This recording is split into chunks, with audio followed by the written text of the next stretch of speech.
2 ნოემბერს ლითურგიაში გვაქვს ყველა მორწმუნეების მიცვალებულების მოხსენიება.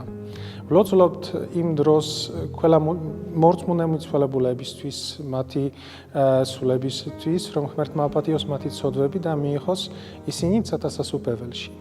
მაგრამ არა მარტო 2 ნოემბერი არის მნიშვნელოვანი, ასევე ეს ძალიან კარგად დაკავშირებული 1 ნოემბერთან. ამაზე არ უნდა დაგვავიწყდეს, იმიტომ რომ 1 ნოემბერი არის ყველა წმინდანების დიდი დღესასწაული.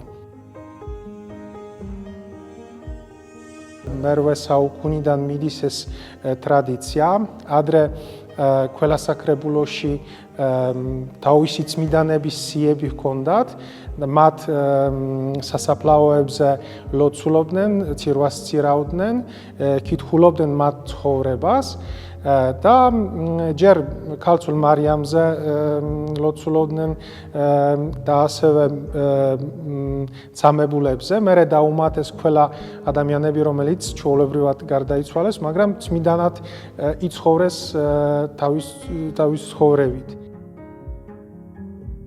რაც შეეხება მიცვალებულის დღეს, ეს მოვლენა აღმოჩნდა მე-10 საუკუნეში, სადაც საფრანგეთის კლუნი მონასტრის აბატმა, ოდილონმა დააწესა სპეციალური ლოცვები და ეს მოხსენიება, სადაც ვლოცულობთ ყველა მიცვალებულებისათვის, რომელიც სიკვდილის კარი გადავიდნენ და ახლა მიდიან ცათასასუფევლამდე და ახლა იმყოფებიან განსაცმენდელში და ელოდებიან ჩვენს დახმარებას.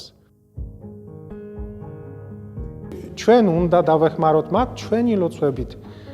და ზუსტად ეს დრო გვაქვს ეკლესიაში და განსაკუთრებით ეს 8 დღე 1 ნოემბრიდან 8 ნოემბრის ჩათვლით, სადაც შეგვიძლია მივიღოთ ინდულგენცია, სრული ინდულგენცია, განსაკუთრებული მადლი კონკრეტული მიცვალებულისათვის.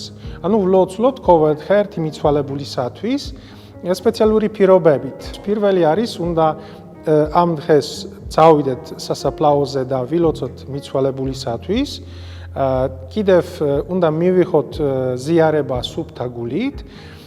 კიდევ უნდა ვილოცოთ პაპის განზრახვებისათვის, მამაოჩენო გიხაროდანი ან სხვა ლოცვა პირადი ღვთისმოსაობით და ასევე არ უნდა ვიყოთ მიჯაჭვულნი არც ერთ ცოდვას.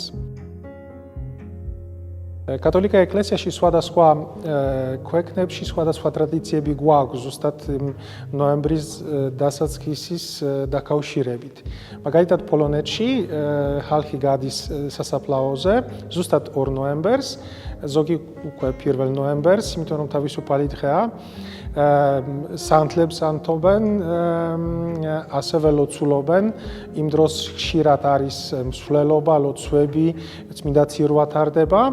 და მთელი დღე შეიძლება არიან, განსაკუთრებით საჰამოს, როცა უკვე ანთებული არის ბევრი სანთელი, ასეთი დიდი სანთლები არის და არის ესეთი სიტბო და ასეთი ატმოსფერო და ლოცვა მიცვალებულებისათვის.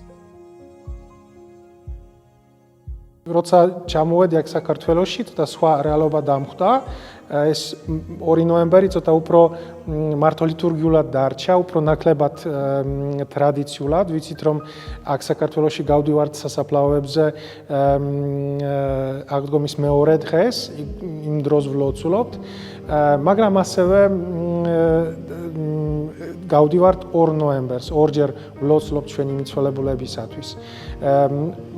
აღდგომის მეორე დღეს დაკავშირებული იესოს აღდგომასთან და ჩვენ გვინდა გადავითანოთ ეს ამბავი ჩვენი მიცვალებულებისათვის, ასევე ვანთებთ სანთლებს, იმიტომ რომ ჩვენი ლოცვა და ეს სანთელი მათთვის არის მათ გზაში განათლების მომენტი, რომ მოხვდნენ ყველაზე სწრაფად ცათასასუფეველში.